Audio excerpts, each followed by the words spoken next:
महाराष्ट्राचा आवाज आपल्या हक्काचा। निवेदन याच्यासाठी देतोय की बोगस किंवा खरी जी काय आहेत ती ओळखपत्र म्हणजे निवडणूक वोटर आयडी आपल्याला सापडलेले आहेत पिसवली ते। आता त्याची संख्या हजाराच्या घरामध्ये आहे, परंतु असे किती वोटर आयडी त्यांनी अख्ख्या मतदारसंघामध्ये बनवले असतील हा एक वेगळा संशोधनाचा विषय असेल।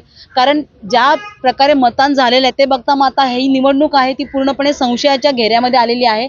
आमची सगळ्यांची अशी मागणी असेल शिवसेनेतर्फे की जर ही अशी ओळखपत्र जर बनवली गेली असेल आणि तसे जर गुन्हेगार सापडत असतील तर ही निवडणूक रद्द करण्यात यावी आणि पुन्हा एकदा फ्रेशपणे निवडणूक घेण्यात यावी। कारण इथून जिंकून गेलेले जे खासदार आहेत ते या बनावट वोटर आयडीने जिंकून गेलेले असतील अशी आम्हाला दाट शक्यता वाटते आहे।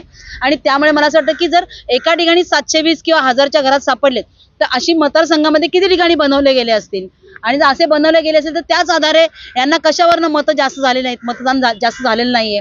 तर ही इथे शंका घेण्याला वाव आहे आणि मला असं वाटतं की याचं गांभीर्याने याची दखल निवडणूक आयोगाने आणि पोलीस प्रशासनाने घ्यावी आणि निष्पक्षपातीपणे यांनी हा कारभार करावा आणि शोध घ्यावा।